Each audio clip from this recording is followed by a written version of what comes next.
Hi everyone, my name is Melissa. I'm a functional medicine nutritionist. I have my bachelor's degree in dietetics and nutrition, and I am 5 months away from completing my master's degree in functional medicine.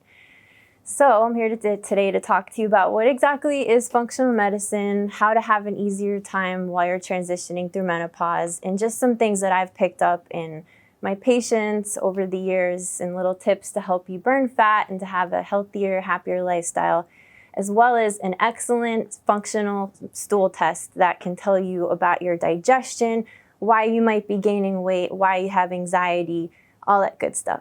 So, what is functional medicine?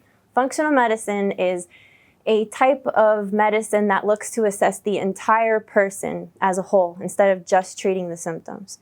For example, so you or someone you know might have been feeling really bad over the years, and every time they go to the doctor, they're like, your blood work, it looks normal. Comparing all the reference ranges, there's nothing wrong with you that I can find. Why don't you come back next year? Or maybe we'll give you a medication that will help treat the symptoms. But if you think about that, where are they getting the reference range from that they're comparing you to? Well, every lab, LabCorp or Quest or Empire City Labs, all have an average of all the sick people who go to the lab. So essentially, they're comparing you and your blood tests against all the sick people, and they're looking more for disease and pathology. Not a lot of people are that far into that state where they're experiencing disease or pathology. A lot of people are just kind of on their way on that path, and the symptoms are there way before they actually get to the disease. So with functional medicine, like if you came in to see me, I have my own functional medicine ranges that are all based on scientific studies, and that's what I'm comparing your test results to. So I'm looking at you, comparing you to optimally healthy people. And from there, I get to see where in your biochemistry is off, and how do I make an intervention with foods or supplements or lifestyle changes to make you feel better, to heal your symptoms, and to get you back on track. So for an example, when I have a person come in, I like to show them this chart, and this is what I call the loops of life. This is just showing that every single thing in your body is connected and talking to each other all the time. Your thyroid's talking to your hormones talking to your gut's talking to your brain. Everything in your body is talking to everything all the time. And sometimes when you have little imbalances in certain areas, there's other systems of the body that pick up the slack to help keep balance, because your body always wants to be balanced. So when you go to a doctor who's only looking at your GI, only looking at your thyroid, only looking at your hormones, they're essentially missing all the complete picture of how everything is playing into everything else. So what I do is I look at every single thing. I try to check blood sugar, your thyroid, your adrenal function, your hormones, your urine, your gut, and I ask a lot of questions to see what kind of things are happening with you, even blood pressure.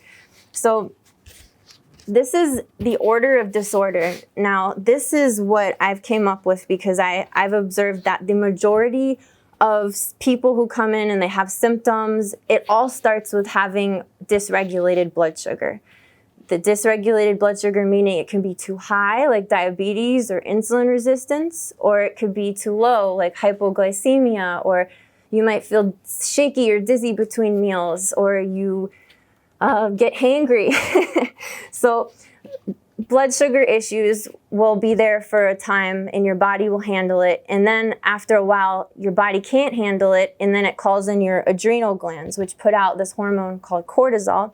And cortisol is a hormone that deals with when you're stressed, when you drink caffeine, when you eat foods your body doesn't like allergies or sensitivities, or when your stress is a big one. So blood sugar imbalances will cause adrenal imbalances. Adrenal imbalances will then affect the thyroid, and then thyroid imbalances will then affect the hormones. So hormones are very downstream in the systems of the body to become dysregulated. So menopause. I know a lot of the viewers here are either transitioning through menopause or they have already gone through menopause. And so just think back to the experience that you had with it or what you're having with it now. Menopause is very influenced by these two things, your blood sugar and your adrenal health. And the habits that you've had through your life, earlier life when you did have a cycle, are very telling of the time that you're going to have while you're transitioning. Are you going to have more weight gain around the umbilical area, or a spreading, like your butt might get wider, or you might have more fat depositing on the sides, or you might have more just intense hot flashes. You might have sleep troubles. You can't stay asleep, or you wake up constantly throughout the night. And what happens when a woman goes through menopause is your ovaries, which normally produce progesterone, they go on vacation. They're like, all right, I'm out of here. I'm going to Jamaica, shut down. But your body still needs progesterone. It's an important hormone. So who gets to pick up the slack for the ovaries? The good old adrenal glands. Your adrenals then have the task of producing your progesterone. But if a woman has this pattern throughout her life where she skips breakfast, she drinks coffee all the time, she's really stressed out, pushing away her own needs to put other people's needs ahead of hers, then when this menopause hits and the adrenals are like, are you kidding me? I gotta put out progesterone on top of all the things that I'm already doing. All right, I'll try. So adrenals will put out some progesterone, but then they get kind of fatigued in a way, and it doesn't work as well. So that's when you'll experience more of that weight gain, and that the hot flashes are a huge hallmark sign of adrenal imbalances, especially going through menopause. So some tips that you can take with you to help you have a more balanced life and more balance in your weight is number one, pay attention. So never skip breakfast. I know it's cliche, it's something everybody's always heard from everyone, but it's true. When you're sleeping, you're fasting, and you need to break that fast with food. And I'm not talking about like a granola bar that's pure sugar. You want to break that fast with something that has good fat, good fiber, or good protein. So when you wake up in the morning, try to eat at least 30 minutes after you wake up. Don't go longer than an hour, and have something substantial that's going to sustain your blood sugar for longer. And then throughout the day, you want to make sure you're eating every 3 to 4 hours. It doesn't have to be a big meal. It can be a protein shake here and there. It can be like avocado. It could be a salad with some dressing. It can be a piece of chicken, or if you don't eat meat, it can be a big bowl of peas and beans and sprouts. Just get creative with it, and fruits. And so blood sugar control is huge for regulating the adrenal function. Managing your stress. So stress, what can I say about stress? Stress is something that dysregulates all the systems of the body. Every single thing stress impacts and will negatively impact. But it's because we're so chronically stressed in a way. We have this thing where we compare ourselves to people on social media. That's a stressor. There's the stress of home life where, your husband pisses you off or, their finances, just life stressors. So sometimes those things won't change, but you can always choose and try to change your own response to stress. And that's one thing that meditation and mindfulness and walking outside in nature, or just doing something for you that will help you feel less stressed or make it more manageable. So I've seen, just a little side note, so I've seen people who they do all the right things with their diet and their exercise and supplements, and they're like, I still can't lose the weight, and some things really aren't getting better in their blood work. And it really comes down to, how are you managing your stress? Are you angry all the time? Are you, not dealing with your emotions? So that's really important, and I strongly advise for you to manage your mental hygiene, as I call it. So we talked about blood sugar, the stress. The other thing is is food sensitivities. So food sensitivities will, say you have a sensitivity to dairy. Dairy and wheat and eggs are usually the most 3 common things that I find that people have sensitivities to. And every time you eat those things, say you eat them multiple times a day or every day, that will cause your adrenals to put out cortisol.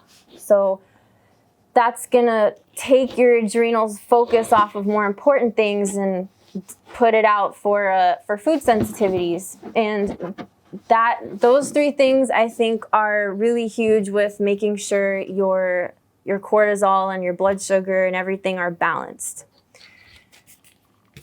And this is another thing that I created here. So it's so simple, but it was so profound when I first realized this. If you think about who you are and the symptoms you're having, let's take it all the way down in microscope, right on the cells. If you have healthy cells, you'll have healthy tissues. If you have healthy tissues, you'll have healthy organs. Healthy organs, you'll have healthy organ systems. You'll be a healthy organism, a healthy person. So on the other side, unhealthy cells. What makes cells unhealthy? Blood sugar imbalances, having insulin resistance, your cells are impaired, they can't function properly, having nutrient deficiencies, stress, cortisol, excess cortisol will inhibit your cells' function to thrive. So you'll have unhealthy cells, then what happens? You make unhealthy tissues. Unhealthy tissues, you'll have unhealthy organs. Organs as in your heart, your liver, your lungs, your gallbladder, everything. And then that creates unhealthy organ systems. So you think about your endocrine system. And then that makes somebody have more symptoms. And so really the nutrition and the way that you manage your stress all impacts everything in your body. And that's what I just want to stress to everybody, finding ways to just have more balance in your life. The thing that I wanted to speak about was a lot of people have anxiety. So functional stool test is what this says. So there's a stool test that I offer called the GI Maps at my office, and it's by this lab called Diagnostic Solutions Lab. And this is like the best functional stool test ever. And it checks for so much more than what you might find at a conventional GI doctor. So when you go to a GI doctor, they're usually checking for classical infections like E. coli and things of that nature that would produce immediate symptoms. And the majority of people might not have that, but what they do have is some sort of an inflammatory response by their immune system to normal bacteria. And these are bacteria that might become too high and cause these symptoms like anxiety or weight gain or changes in your bowel movements, constipation, diarrhea, or even autoimmune disease. So, for example, if you know that the gut and the brain talk to each other and you have anxiety, it's just not you, you're having disturbed thoughts, you might have like acne or congested skin, this quite possibly could be that you have parasites or candida or certain dysbiotic bacteria that are just growing out of control. So that's something that I've found in a lot of people once they start on antimicrobial herbs to help kill off these bacteria, their anxiety gets better because gut and the brain are talking to each other. The next thing, so weight gain. A lot of people are interested in how do I lose weight? And of course, you know, diet and exercise, blah, blah, blah. It's important. You want to have a healthy diet. You want to exercise. You want to have proper sleep because improper sleep, I'd say less than 6 hours would make it so that you're more likely to gain weight. But another consideration that doesn't get talked about as much is the good bacteria in your gut influences the amount of calories that you can take from foods. So you and I both have an apple, and the apple's like 200 calories. And my gut bacteria is perfect, it's all balanced, but you might have more bad bacteria in there, less good, low amounts of good bacteria. You can possibly take more calories from that apple than I will. So you might gain more weight and have more fat depositing in your body. And that's pretty amazing. So it's not only about like taking probiotics, it's also about assessing if you have any candida or parasites or certain bacteria that are just overgrowing and taking over. And sometimes people might not even have gut symptoms. They might just present with anxiety, or they can't sleep and they have looping thoughts at night, or heart palpitations at night. So it's really amazing the difference in symptoms that people can have.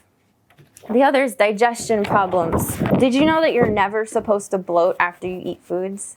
I know. People think it's normal, and it's not. You're not supposed to bloat. Maybe with beans, because that's a lot of fiber, but some people don't even bloat with beans. So having digestion problems and bloating and skin eruptions and abdominal pain or flatulence after meals or excessively can be a sign that you're not making enough stomach acid or digestive enzymes to break down your foods properly. And so when that happens, you're not getting your nutrients as well, your food. So your foods should be broken down by your digestive enzymes, your stomach acid, to such small little molecules that your immune system, the cells of your immune system, do not see them. But what happens is when you don't have enough digestive enzymes and stomach acid, your food proteins, they stay a little bit bigger than they should. And that causes your immune system to see these proteins and like, what's that, a foreign invader? All right, send some cells over there to tag it. This is gonna be a target. Every time she eats an egg protein, she's gonna have bloating, or she's gonna have a rash, or she's gonna have an issue. So low digestion, you have more food intolerances. The next one, changes in bowel habits. Changes in bowel habits. So constipation or diarrhea or alternating, that can be, most commonly it's food sensitivities. So that could be one. Like I said, the wheat, dairy, and eggs are usually the culprits. Sometimes it depends on the person, but sometimes I've even seen certain nuts and seeds be problematic for people. But I suggest just doing like a little trial to eliminate the wheat, dairy, and eggs from your diet, or at least one for like a month, and see how you feel. If there's any change to your stools, or if you have any rashes, then that could possibly be it. The other big one, okay, so the other big one, and this is incredible. Did you know that you can have autoimmune diseases that are caused by certain bacteria? And I know a lot of people follow Anthony Williams. I love Anthony Williams, the medical medium. So he brought to light that the Epstein-Barr virus can cause a lot of autoimmune diseases, or acne, or skin issues. And so the Epstein-Barr can trigger Hashimoto's, the autoimmune thyroid. Well, there's also other bacteria that you can have in your gut that can be triggers for like rheumatoid arthritis, or vitiligo, or Sjogren's disease. There's so many autoimmunes that are caused by these bacteria or viruses, and this is something that your GI doctor is usually not going to be testing for, unless they're doing this functional GI test. So rheumatoid arthritis, there's a bacteria called Klebsiella, and it's a normal bacteria, but sometimes, depending if your immune system's compromised or not, you can have this bacteria that's growing overboard, and it's influencing your immune system in a more inflammatory way, and that's what's causing autoimmunity. So that is something that the GI Maps test looks at, and from that is what I'm able to possibly give you herbs, or give you some sort of supplements to help just fix all that and rebalance your intestinal microbiome. So pretty much to recap, you want to make sure that your blood sugar and your adrenals are balanced. You want to eat often enough so that everything is copacetic. And I think that it's important that we are our own advocates for health, because when you start asking your doctor more questions, then they'll start searching for more answers, and we can influence the kind of doctor of the future.